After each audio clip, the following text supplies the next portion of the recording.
into the passport office in Auckland and Christchurch and walk out with a passport. Because we've had people had to go in the morning of their flight to make it happen. So I feel you. This is what I say. I say, so if they're in the team, they say, oh, I can't afford it. I say, oh really, how much are the flights? They haven't even checked, right? So first say, okay, how much is it going to cost you? So,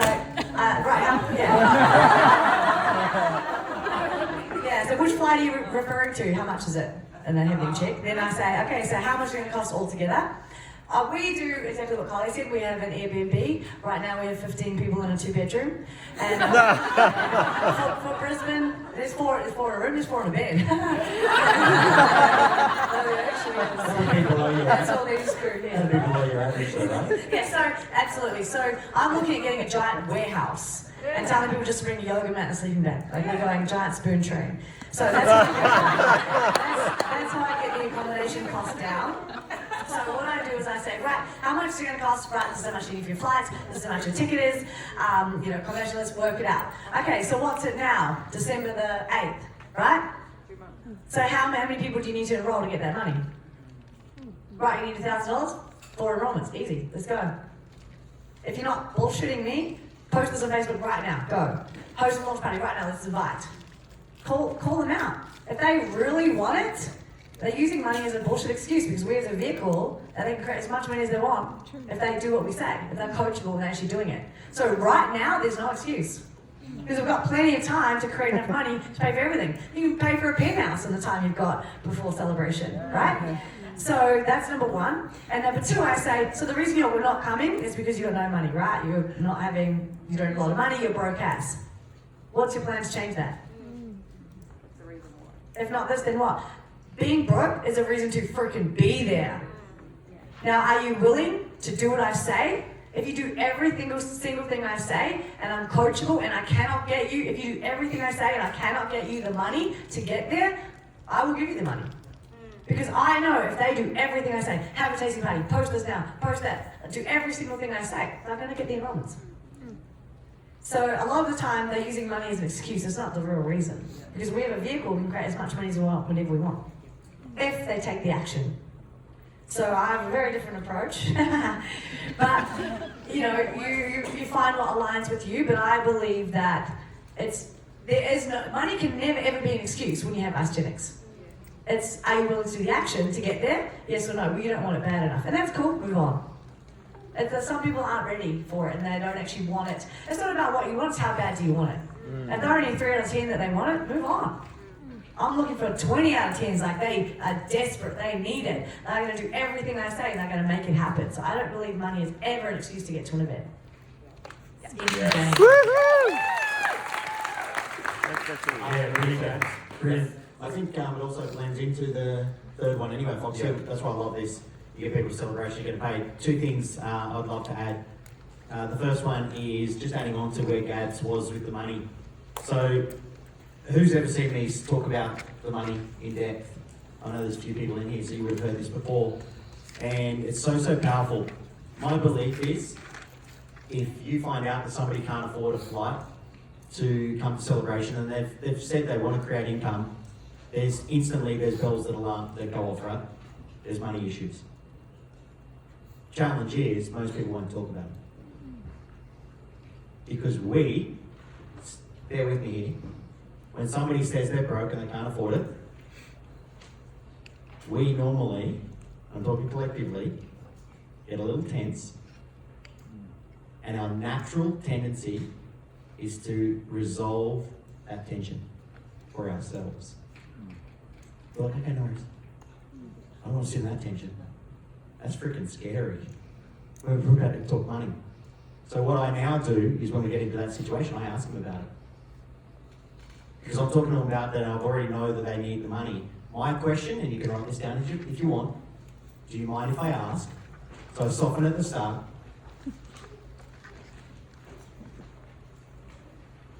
What other things in your life are you not doing due to not having the finances?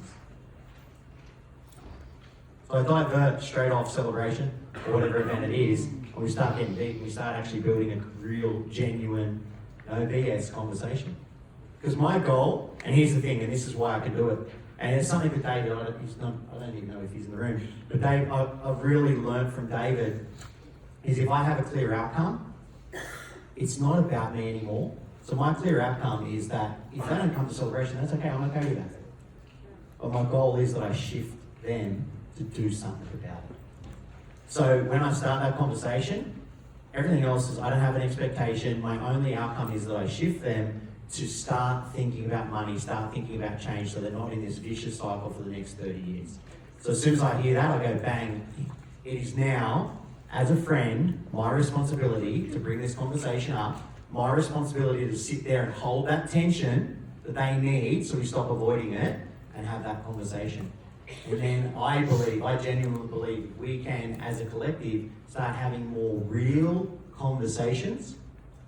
We will have more people starting to shift, more people that are all in. And that person, when you have that conversation and they turn up, they are so lit up when they see the possibility of hope and what they can now do, and they get to celebration because they've gone through the emotion, you've ripped them out, right? I use this analogy today with somebody, right? Does anyone know what happens when you chop a tree down and it regrows? What happens? It regrows exactly the same. So we get to a surface level conversation, we're there, we've chopped the tree down, regrows the same way. Only way for a tree to regrow differently is to uproot it. So we're having so many surface level conversations, then they turn up to celebration, and that's same patterns happen. We get in a real genuine conversation about why, what's going on for them financially, what's going on for them in their life, and it becomes emotional and they do open up about it. That's where you uproot the roots and they can replant, and it will change.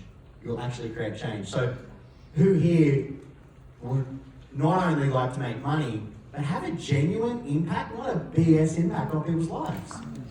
Yeah, so I would challenge you, if somebody says they can't afford it, just sit in there and just have a real conversation with them. It's not an aggressive conversation, it's just a conversation, because I'll guarantee you this, 100%, I don't have one bad relationship from asking. Every one of them is better. Every single one, even if they haven't come to events, because I'm willing to take a stand for them and sit in that conversation and feeling uncomfortable, feeling myself for them to make them change their life. So I think that's one of the most important things. We start having some real conversations. Other than that, Yeah. I'd love you to Number also two, share, how do I invite them? So yes, if you were inviting Alicia, she's been in your business 6 months. We were talking about February celebration. What's that language look like? two-step process. One is give them the choice. Always give people an out, but create the certainty. So our philosophy is give them a choice, and I'll tell you how I'll do that. Give them a choice. Who here likes being told what to do? Right, take a look, have a quick look. No one, right? So create the choice, but give them certainty. So the language I would have, so I'm talking to Alicia, I think Alicia's going to be a firecracker in this business. I'd be pretty spot on, right? And I will say something like to her, I'll say, hey Alicia, look, honestly, I don't know if this is going to be for you. It may or may not be. But what I am 100% certain about, see how I've done that? So I'll be like, no, it may or may not be. Like, honestly, I think it would be, but what I am certain about is if it is for you, you would be great at it. You would blow this business up. Or what I am certain about is that when you come along, if you decide this is the vehicle, I can help you get there. It doesn't matter what you say. The language has to be authentic, but it's a two-step process. Give them the choice, give them certainty. Hey, you've got the choice to come? This is what I am certain about. Because once they've got the choice, you haven't told them to go, right? So they're like, yeah, okay. Yeah, they make the choice to go. And when they turn up, they sit in the seat, they see everything for themselves. Anyone ever dragged a partner into an event? Yeah, usually doesn't finish too good, does it? Right? But when they're here, it's a little different. Last thing I will say is I love Kylie's. I'll give you a really quick example. Jane's not in this room, but her partner Damien is. I saw Jane and spotted her just in our downline, and I was like, man, she's doing some great stuff.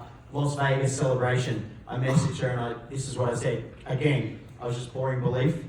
Then I gave her a choice, then I created certainty. So I just said, I see you. And she goes, what do you mean you see me? Where are you? and I'm like, no, I see you. I really see you. I see what you're doing. I see the effort you're putting in. And then I said, hey, I don't know if it's possible for you, but there's an amazing event over in Las Vegas. I think this would be a great chance for you to see if this company is or isn't for you. And what I can guarantee you is if you go over there and you decide this is for you, I'm with you 100% of the way to help you achieve your goals. And she literally got back on the phone and she's like, I'm in, what do I need to do? I said, I'll pay for your accommodation, you sort your flights. And she literally had booked in 15 minutes. But I poured belief into her, gave her the choice, I wasn't forcing her, but then gave her certainty as well. Yeah, thanks, Joel. And Alicia, I'd love to know if your language is around invite to Absolutely. So I agree with everything you've all said. And I truly believe we haven't spoken about it yet, but it's the gradient of events.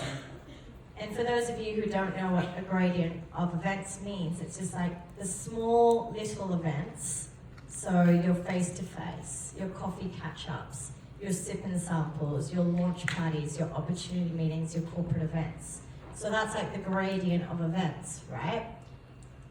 I always think back, when people ask me that question, what's your language to invite to events? What's your language? Like, how do you invite to events?